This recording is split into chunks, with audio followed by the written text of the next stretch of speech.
ಮಲಗಿದ ಹಾವ್ನ ಈ ನೈನಿ ಎದ್ರಾಕೊಂಡು ಎಪ್ಸಿದಾಳೆ ಪರ್ಶು. ವಿಷ ಕಾರ್ದೆ ಇರ್ತೀನ, ತೋರಿಸ್ತೀನಿ. ಈ ತಿಲೋತ್ತಮನ್ ಎದ್ರಾಕೊಂಡ್ರೆ ಏನು ಅಂತ ತೋರಿಸ್ತೀನಿ.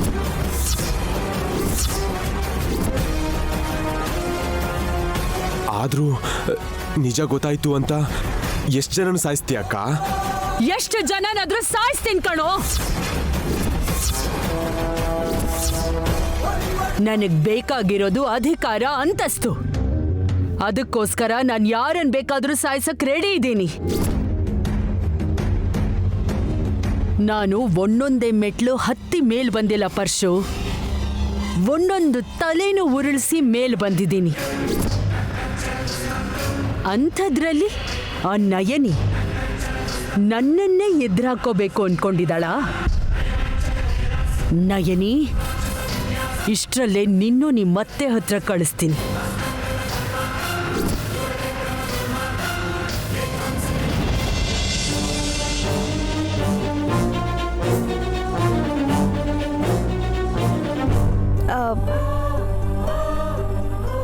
ಏನದಕ್ಕೆ ಹೀಗೆ ಬಂದ್ರಿ? ಏನಿಲ್ಲ ಚಿಕ್ಕ ಯಜಮಾನ್ರೆ, ನಿಮ್ಮನ್ನ ಒಂದು ವಿಷಯದ ಬಗ್ಗೆ ಕೇಳೋಣ ಅಂತ ಬಂದೆ. ಕೇಳಿ ಅದಕ್ಕೆ. ನಿಮ್ಮ ತಂದೆ ಬಗ್ಗೆ. ತಂದೆ ಬಗ್ಗೆನಾ? ಹೌದು ಚಿಕ್ಕ ಯಜಮಾನ್ರೆ, ನಿಮಗೆ ನಿಮ್ಮ ತಂದೆ ಬಗ್ಗೆ ಏನಾದರೂ ಗೊತ್ತಾ ಅಂತ. ನನ್ನನ್ನು ಕೇಳ್ತಿರಲ್ಲ ಅದಕ್ಕೆ. ಡ್ಯಾಡ್ ಬಗ್ಗೆ ನನಗಿಂತ ನಿಮಗೆ ಚೆನ್ನಾಗಿ ಗೊತ್ತು. ನೀವೇ ಅಲ್ವಾ ಅದಕ್ಕೆ ಅವ್ರಿಗೆ ಆರೈಕೆ ಮಾಡಿ ಅವ್ರಿಗೆ ಬೇಕಾಗಿದ್ದನ್ನೆಲ್ಲ ಅವ್ರ ಹತ್ರನೇ ಎದ್ದು ನೋಡ್ಕೋತೀರಾ. ಇದೇನು ಚಿಕ್ಕ ಯಜಮಾನ್ರು ನನಗೆ ಗೊತ್ತು ಅಂತ ಹೇಳ್ತಿದಾರಲ್ಲ. ಅಪ್ಪಿತಪ್ಪಿ ಚಿಕ್ಕ ಯಜಮಾನ್ರು ದೊಡ್ಡಯ್ಯನ ಗುರ್ತಿಡ್ದ್ಬಿಟ್ರಾ? ಏನು ಯೋಚನೆ ಮಾಡ್ತಿದ್ದೀರಾ ಅದಕ್ಕೆ? ನಾನು ಹೇಳಿದ್ದು ನಿಜ ಅಲ್ವಾ? ನನಗೆ ಗೊತ್ತಾಗಬೇಕು ಚಿಕ್ಕ ಯಜಮಾನ್ರೆ. ನೀವು ಈ ಮನೆಗೆ ಬಂದಮೇಲೆ ನಮ್ಮ ಡ್ಯಾಡ್ ಬಗ್ಗೆ, ಮನೇಲಿರೋರು ಎಲ್ಲರ ಬಗ್ಗೆ ನಿಮಗಿಂತ ಚೆನ್ನಾಗಿ ಗೊತ್ತಿರೋರು ಬೇರೆ ಯಾರಿದ್ದಾರೆ ಅದಕ್ಕೆ? ಯಾಕಂದ್ರೆ ನಾವೆಲ್ಲರೂ ನಿಮ್ಮ ಮೇಲೆ ಅಷ್ಟು ಡಿಪೆಂಡ್ ಆಗಿ ಹೋಗಿದ್ದೀವಿ. ಅಂಥದ್ರಲ್ಲಿ ನೀವು ನಮ್ಮ ಡ್ಯಾಡ್ ಬಗ್ಗೆ ನನ್ನ ಹತ್ರ ಬಂದೇ ಕೇಳ್ತಿದ್ದೀರಾ. ದಿ ಗ್ರೇಟ್ ಜಗದೀಶ್ ಅವ್ರ ಬಗ್ಗೆ ಈ ನೈನಿ ಅತ್ತಿಗೆಗಿಂತ ಇನ್ಯಾರಿಗೆ ಚೆನ್ನಾಗಿ ಗೊತ್ತು? ನಾನು ಕೇಳ್ತಿರೋದು ಮಾವನ ಬಗ್ಗೆ ಅಲ್ಲ ಚಿಕ್ಕ ಯಜಮಾನ್ರೆ. ಇಲ್ಲಿವರೆಗೂ ನೀವು ಹೇಳಿದ್ದು ಮಾವನ ಬಗ್ಗೆನಾ? ಹೌದತ್ಗೆ. ನೀವು ಕೇಳಿದ್ದ ಯಾರ ಬಗ್ಗೆ? ಅದು ನಿಮ್ಮ ತಾಯಿ ಮೊದಲನೇ ಗಂಡನ ಬಗ್ಗೆ ಚಿಕ್ಕ ಯಜಮಾನ್ರೆ. ಅವ್ರ ಬಗ್ಗೆ ನಿಮ್ಗೇನಾದರೂ ಗೊತ್ತಾ ಅಂತ. ನನಗೆ ಅವ್ರ ಬಗ್ಗೆ ಏನೂ ಗೊತ್ತಿಲ್ಲ ಅತ್ಗೆ. ನನಗೆ ಬುದ್ಧಿ ಬಂದಾಗಿಂದ ಡ್ಯಾಡ್ ಅಂದರೆ ಜಗದೀಶ್ ಅವರೇ. ನನ್ನೆಲ್ಲ ಮೆಮೊರೀಸ್ ಅವ್ರ ಜೊತೆನೇ ಇದೆ. ಅಂದರೆ ನಿಮಗೆ ನಿಮ್ಮ ಹೆತ್ತ ತಂದೆ ಬಗ್ಗೆ ಏನೂ ಗೊತ್ತಿಲ್ವಾ ಚಿಕ್ಕ ಯಜಮಾನ್ರೆ? ಇಲ್ಲ ಅತ್ಗೆ, ನನಗೆ ಅವ್ರ ಮುಖ ಕೂಡ ಸರಿಯಾಗಿ ನೆನಪಿಲ್ಲ. ಮಾಮ್ ಕೂಡ ಯಾವತ್ತೂ ಅವ್ರ ಬಗ್ಗೆ ಹೇಳೋದಕ್ಕೆ ಪ್ರಯತ್ನ ಮಾಡೇ ಇಲ್ಲ. ನಾನು ಹೇಳು ಅಂತ ಕೇಳಿಲ್ಲ. ಅಷ್ಟಕ್ಕೂ ಇವಾಗ ಅವ್ರ ಬಗ್ಗೆ ಯಾಕೆ ಹೇಳ್ತಿದ್ದಾರೆ ಅದಕ್ಕೆ? ಅಂದರೆ ಅಕ್ಕ, ಏನು ಚಿಕ್ಕ ಯಜಮಾನ್ರ ಹತ್ರ ಏನೋ ಮಾತಾಡ್ತಿದ್ಯಾ? ಏನಿಲ್ಲ ಸುಮನಾ. ಸರಿ ಚಿಕ್ಕ ಯಜಮಾನ್ರೆ.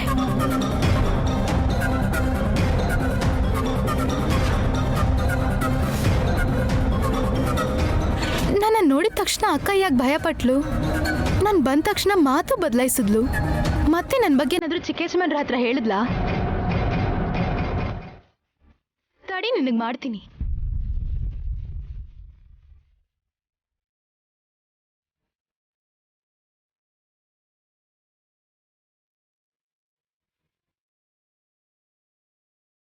ಚಿಕ್ಕ ಯಜಮಾನ್ರಿಗೂ ಏನೂ ಗೊತ್ತಿಲ್ಲ.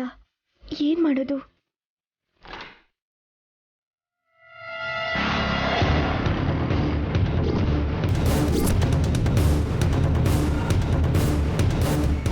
ಏನ್ ಮಾಡ್ತಿದ್ಯಾಕ್ಕ? ನಾನೇನು ಮಾಡ್ತಿದ್ದೀನಿ ಸುಮನಾ? ನಮ್ಮಿಬ್ರು ಮಧ್ಯೆ ಜಗಳ ತಂದಿಡಕ್ಕೆ ಮತ್ತೆ ಏನಾದರೂ ಮಾಡ್ತಿದ್ಯಾ?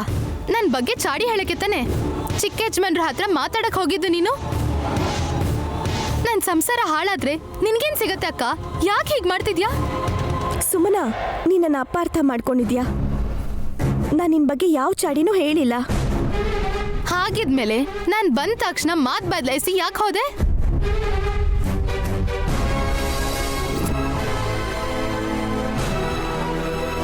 ಅದು ನಾನು ನೋಡ್ದ್ಯಾ, ಮಾತೆ ಬರ್ತಿಲ್ಲ ಅಂದ್ರೆ ನೀನವ್ರ ಹತ್ರ ನನ್ ಬಗ್ಗೆ ಏನೋ ಹೇಳ್ತಿದ್ದೆ.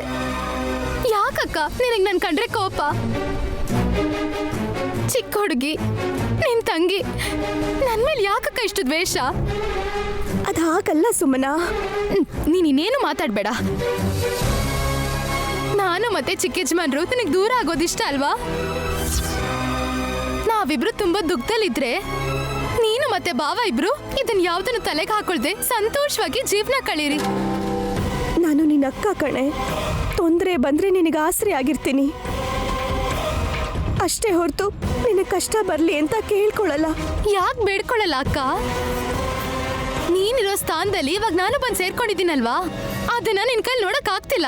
ಹಾ, ಹೀಗೆಲ್ಲ ಮಾತಾಡ್ಬೇಡ್ವೆ. ನನ್ನ ಮನ್ಸು ತಡ್ಕೊಳ್ಳಲ್ಲ. ಮನ್ಸ? ಅಷ್ಟಕ್ಕೂ ನಿನಗೆ ಮನ್ಸ ಅನ್ನೋದಿದ್ಯಾ? ಹಗ್ಲು ರಾತ್ರಿ ನನ್ನ ಸಂಸಾರನ ಹೇಗೆ ಹಾಳು ಮಾಡ್ಬೇಕು ಅಂತ ಯೋಚನೆ ಮಾಡ್ತಿರ್ತೀಯ. ಅದ್ರ ಮೇಲೆ ನೀತಿ ಮಾತುಗಳನ್ನ ಆಡ್ತಿರ್ತೀಯ. ಚೆಚ್ಚೆ, ನೀನ್ ಅನ್ಕೊಂಡ ಹಾಗೆ ಚಿಕ್ಕ ಯಜಮಾನ್ರು ನನ್ನಿಂದ ದೂರ ಆದ್ರೆ ನೀನ್ ನನ್ ಸಾವು ನೋಡ್ತೀಯ.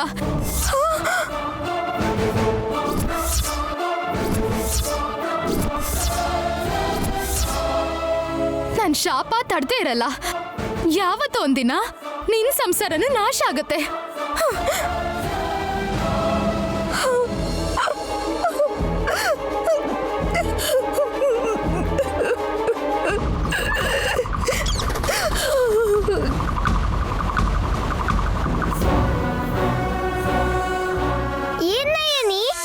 ಏನಾಯ್ತು?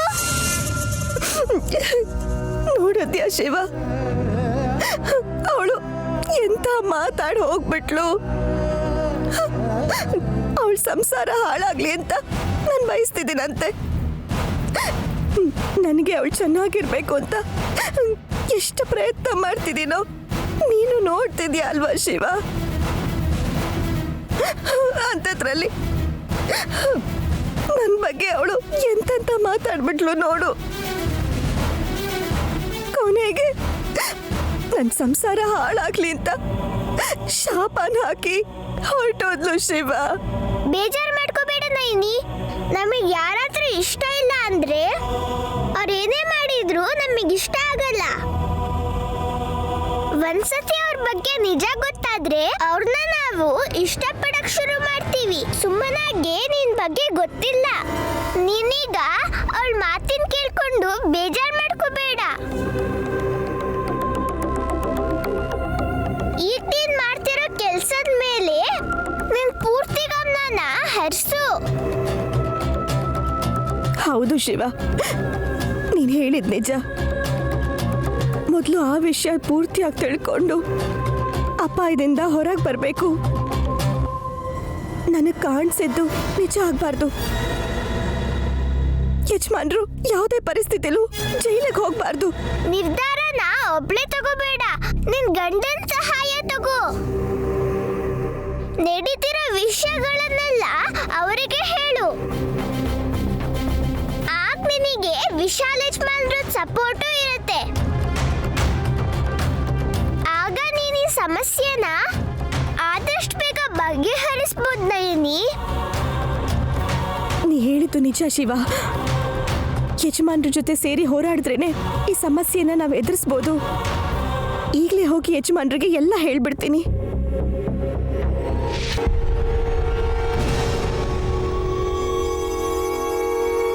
ಯಜಮಾನ್ರೆ, ಏನೇನಿ ತುಂಬ ಟಯರ್ಡಾಗಿ ಕಾಣಿಸ್ತಿದ್ಯಾ? ಮನೇಲಿ ಕೆಲಸ ಜಾಸ್ತಿ ಆಗಿದೆಯಾ? ಹಾಗೇನಿಲ್ಲ ಯಜಮಾನ್ರೆ. ಒಂದು ವೇಳೆ ಜಾಸ್ತಿ ಇದ್ರೂ ನನಗೇನು ತೊಂದರೆ ಇಲ್ಲ ಬಿಡಿ. ಕೆಲಸ ಮಾಡ್ತಿದ್ರೇನೆ ನಾನು ಚೆನ್ನಾಗಿರೋದು. ಹೌದೌದು, ನಿನಗೆ ಕೆಲಸ ಬಿಟ್ಟು ಬೇರೆ ಯಾವುದ್ರ ಬಗ್ಗೆನೂ ಗಮನನೇ ಇರಲ್ವಲ್ಲ. ಯಜಮಾನ್ರೆ, ನನಗೊಂದು ಅನುಮಾನ. ಏನೇನಿ ಅದು? ತಿಲೋತ್ತಮ ಅಮ್ಮೋರ ಮೇಲೆ ಕೊಲೆ ಪ್ರಯತ್ನ ನಡೀತಿದೆ ಅಲ್ವಾ? ಯಾರು ಮಾಡ್ತಿರ್ಬೋದು ಅಂತೀರಾ? ಇನ್ಯಾರು ನೈನಿ? ನಮ್ಮ ಅಮ್ಮನ ಸಾಯಿಸಿದಂಥ ಮರ್ಡರರೇ ಆಗಿರ್ತಾನೆ. ನಮ್ಮಮ್ಮನ ಸಾಯಿಸಿ ಚಿಕ್ಕ ವಯಸ್ಸಲ್ಲೇ ನನಗೆ ಅಮ್ಮನ ಪ್ರೀತಿನ ದೂರ ಮಾಡ್ದ.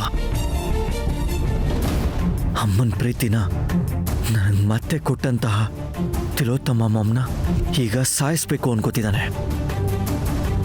ಅವನಿಗೆ ನನ್ನ ಮೇಲೆ ದ್ವೇಷ ಇದೆಯಾ ಇಲ್ಲ ಅಂದರೆ ಬೇರೆ ಏನಾದರೂ ಉದ್ದೇಶ ಇದೆಯಾ ಅಂತ ಯೋಚನೆ ಮಾಡ್ತಿದ್ದೀನಿ.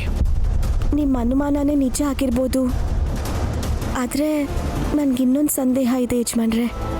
ಏನದು? ಇದು ನನ್ನ ಅನುಮಾನ ಮಾತ್ರ, ನಿಜ ಅಂತ ನಾನು ಹೇಳ್ತಿಲ್ಲ ಯಜಮಾನ್ರೆ. ಅಮ್ಮವ್ರ ಮೊದಲನೇ ಗಂಡ ಏನಾದರೂ ಅಮ್ಮವ್ರ ಮೇಲೆ ಕೊಲೆ ಪ್ರಯತ್ನ ಮಾಡ್ತಿರ್ಬೋದಾ ಅಂತ ನನಗೆ ಅನುಮಾನ. ಮಾಮ್ ಮೊದಲನೇ ಗಂಡನ? ಹೌದು ಯಜಮಾನ್ರೆ. ಮಾಮ್ ಮೊದಲನೇ ಗಂಡ ಯಾವಾಗಲೂ ಸತ್ತೋಗಿದ್ದಾರೆ ಆಕ್ಸಿಡೆಂಟಲ್ಲಿ ಅಂತ ನಿನಗೂ ಗೊತ್ತಲ್ವಾ? ಸತ್ತೋಗಿರೋದು ಸುದ್ದಿ ಅಷ್ಟೇ, ನಿಜ ಏನು ಅಂತ ಯಾರಿಗೂ ಗೊತ್ತಿಲ್ಲ ಅಲ್ವಾ? ಅಂದರೆ ಬದುಕಿದ್ದಾನೆ ಅಂತ ಹೇಳ್ತಿದ್ಯಾ? ಇದು ನನ್ನ ಊಹೆ ಅಷ್ಟೇ ಯಜಮಾನ್ರೆ. ಊಹೆಗಳಿಂದ ನಾವು ಯಾವ ನಿರ್ಧಾರನೂ ತಗೋಬಾರ್ದು ನೈನಿ. ನೀವನ್ನೋದು ನಿಜಾನೇ ಯಜಮಾನ್ರೆ. ಊಹೆನ ನಂಬ್ಕೊಂಡು ನಾವು ಬದುಕಕ್ಕಾಗಲ್ಲ.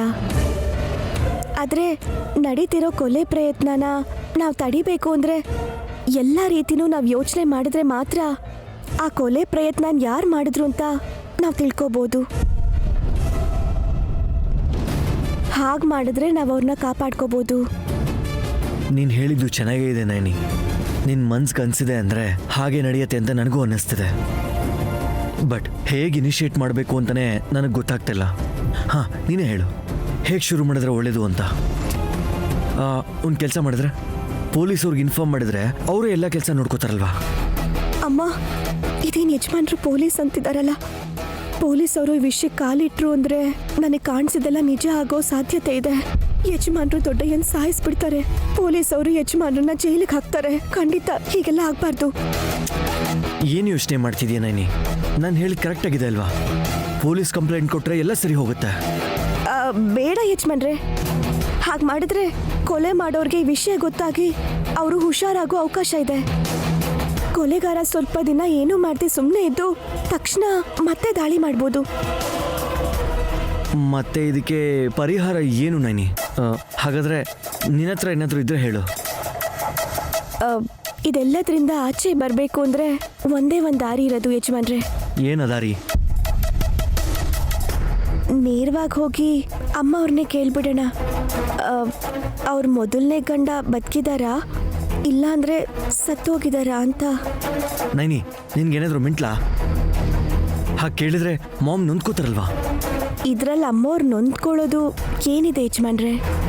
ಬದುಕಿದ್ರೆ ಬದುಕಿದ್ದಾರೆ ಅಂತ ಹೇಳ್ತಾರೆ, ಇಲ್ಲ ಅಂದರೆ ಸತ್ತೋಗಿದ್ದಾರೆ ಅಂತಾರೆ. ಈಗ ಇದರಲ್ಲಿ ನೊಂದ್ಕೊಳ್ಳೋ ವಿಷಯ ಏನಿದೆಯೋ ನನಗೆ ಗೊತ್ತಾಗ್ತಿಲ್ಲ. ಮಾಮ್ ಈಗಾಗಲೇ ಅವ್ರ ಮೊದಲನೇ ಗಂಡ ಸತ್ತೋಗಿದ್ದಾರೆ ಅಂತ ಹೇಳಿದ್ದಾರೆ. ಇವಾಗ ಹೋಗಿ ಕೇಳಿದ್ರೆ ಅನುಮಾನ ಪಡ್ತಿದ್ದೀವಿ ಅಂತ ನೊಂದ್ಕೊಳ್ಳಲ್ವಾ? ತಪ್ಪಿದ್ದಲ್ಲ. ಮಗುಗಿಷ್ಟ ಇಲ್ಲ ಅಂತ ಜ್ವರ ಬಂದರೆ ಔಷಧಿ ಹಾಕ್ತಾ ಇರ್ತಾರ. ಆರೋಗ್ಯಕ್ಕೆ ಒಳ್ಳೇದು ಅಂತ ಕೊಡ್ತಾರಲ್ವಾ? ಇದು ಕೂಡ ಹಾಗೆ. ಅಮ್ಮವ್ರು ನೊಂದ್ಕೋತಾರೆ ಅಂತ ನಾವು ಅವ್ರನ್ನ ಕೇಳದೆ ಹೋದರೆ ಅವ್ರ ಪ್ರಾಣಕ್ಕೆ ಕುತ್ತು. ನೀನು ಎಷ್ಟೇ ಹೇಳಿದ್ರು ಇವೆಲ್ಲದಕ್ಕೂ ಕಾರಣ ಮಾಮ್ ಮೊದಲನೇ ಗಂಡನೇ ಅಂತ ನನಗೆ ಅನ್ನಿಸ್ತಾ ಇಲ್ಲ. ಯಾಕಂದರೆ ಮಾಮ್ ಸ್ವತಃ ಅವ್ರ ಮೊದಲನೇ ಗಂಡ ಸತ್ತೋಗಿದ್ದೇನೆ ಅಂತ ಹೇಳಿದ್ದಾರೆ. ಮಾಮ್ ಪ್ರಾಣ ಹೋದರೂ ಸುಳ್ಳಂತೂ ಹೇಳಲ್ಲ.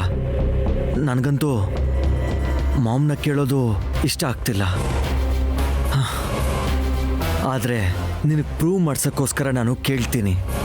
ಅಮ್ಮ, ಹೇಗೋ ಯಜಮಾನ್ರಿಗೆ ಒಪ್ಪಿಸ್ಬಿಟ್ಟೆ. ಈಗ ಅಮ್ಮವ್ರು ಏನು ಉತ್ತರ ಕೊಡ್ತಾರೋ ನೋಡಬೇಕು. ನಿಜ ಹೇಳ್ತಾರೋ ಇಲ್ವೋ?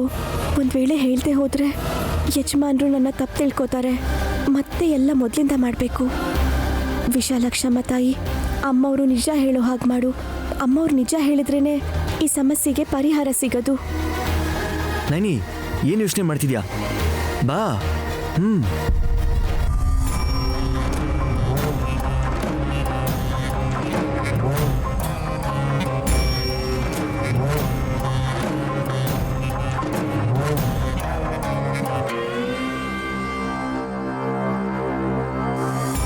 ಮನೆ ಏನೋ ಪ್ರಶಾಂತವಾಗಿದೆ.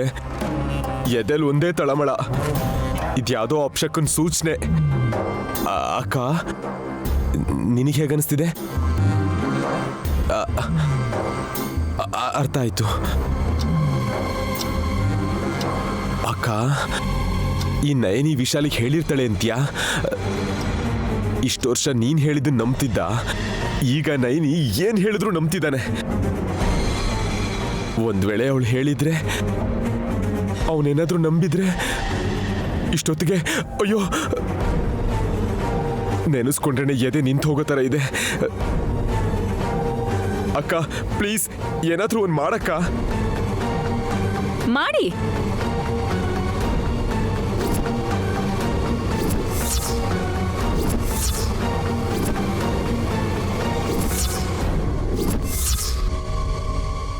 ಏನಾದ್ರೂ ಮಾಡಿ.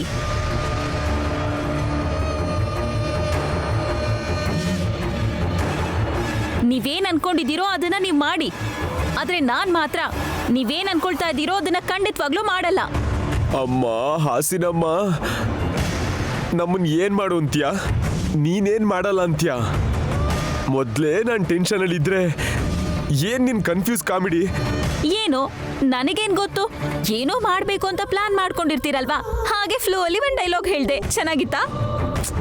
ಏಯ್, ಅಷ್ಟಕ್ಕೂ ಯಾಕೆ ಬಂದೆ? ಏನ್ ಬೇಕು? ನನಗೇನ್ ಬೇಡ ಅತ್ತೆ. ನೀವ್ ಬಿದ್ರಲ್ಲ, ನಿಮ್ಗೋಸ್ಕರ ಬಿದ್ಮೇಲ್ ಹೋಗ್ತಾರೆ ಅಂತ ಎನರ್ಜಿ ಜ್ಯೂಸ್ ಮಾಡಿದೀನಿ. ನಿಮಗ್ ಬೇಕೇನೋ ಅಂತ ಕೇಳೋಣ ಅಂತ ಬಂದೆ. ಏನ್ ಬೇಕಾಗಿಲ್ಲ, ಹೋಗು. ಹೋಗ್ಲಿ, ಪಾಪ ಬಿದ್ರಲ್ಲ ಅಂತ ಇನ್ನೊಂದ್ ಜ್ಯೂಸ್ನ ಕಂಡು ಹಿಡ್ತಿದ್ದೀನಿ, ಅದನ್ ಕೊಡ್ಲಾ? ಹಾಸಿನಮ್ಮ, ಅಕ್ಕನ್ ಮುಂದೆ ಏನೇನೋ ಮಾತಾಡಿ ಈಗ ನಿನ್ ಕೆನ್ನೆನ ಊದಿಸ್ಕೋಬೇಡ. ಹೋಗು. ನೀನು ನಿನ್ ಹಾಳಾದ ಕಾಮಿಡಿ. ಮಾವ, ನಿಜವಾಗ್ಲೂ ನಿಮ್ ಪಾಪದ ಕೊಡ ಇವತ್ತೇ ತುಂಬತ್ತೆ. ಇದು ನನ್ನ ಶಾಪ. ಸಾಯಿಸ್ಬಿಡ್ತೀನಿ.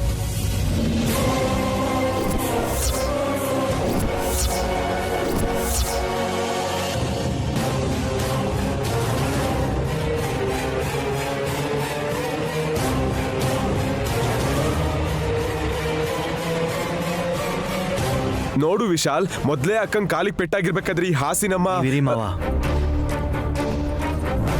ಮಾಮ್, ನೀವು ನನ್ನ ಹತ್ರ ಏನಾದರೂ ನಿಜ ಮುಚ್ಚಿಡ್ತಿದ್ದೀರಾ?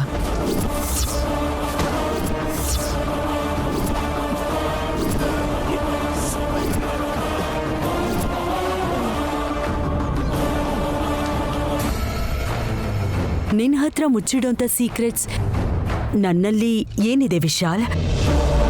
ಹೌದು ವಿಶಾಲ್, ಅಕ್ಕ ತೆರೆದಿರೋ ಪುಸ್ತಕ. ಸಾರಿ ಮಾಮ್, ಹೀಗೆ ಕೇಳ್ತಿರೋದಕ್ಕೆ. ಮತ್ತೆ ನಿಮ್ಮ ಮೊದಲನೇ ಗಂಡ ಸತ್ತೋದ ಅಂತ ಹೇಳಿದ್ರಲ್ವಾ, ಅದ್ರ ಬಗ್ಗೆ ನಾನು ನಿಜ ತಿಳ್ಕೋಬೇಕು.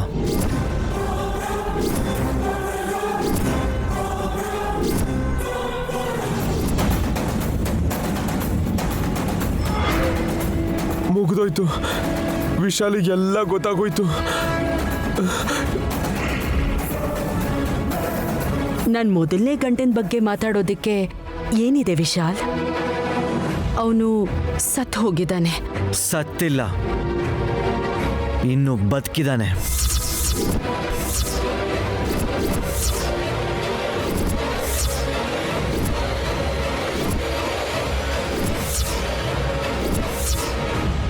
ಸತ್ತಿರೋ ವ್ಯಕ್ತಿ ಹೇಗ್ ಬದುಕಿರ್ತಾನೆ ವಿಶಾಲ್?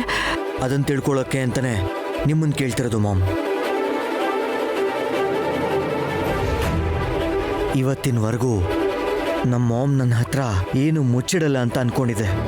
ಆದರೆ ನೀವು ಈ ರೀತಿ ನನ್ನಿಂದ ಕೆಲವು ವಿಷಯಗಳನ್ನ ಮುಚ್ಚಿಡ್ತಿದ್ರೆ ನನಗೆ ಆಶ್ಚರ್ಯ ಆಗ್ತಿದೆ. ಅಂದ್ರೆ ನೀನು ನನ್ನ ಅನುಮಾನಿಸ್ತಿದ್ಯಾ ವಿಶಾಲ್? ನಾನಲ್ಲ ಮಾಮ್, ನೈನಿ.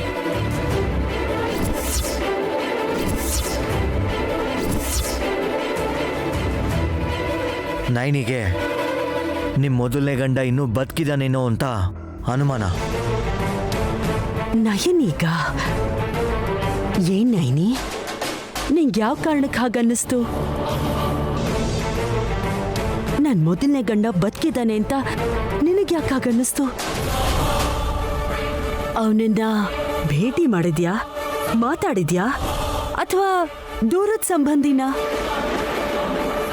ಅದು ಹಾಗಲ್ಲ ಮಾಮ್. ನಿಮ್ಮನ್ನ ಸಾಯಿಸೋದಕ್ಕೆ ಪ್ರಯತ್ನ ಮಾಡಿದ್ದು ಅವನೇ ಇರಬೇಕು ಅಂತ ನೈನಿ ಅನುಮಾನ.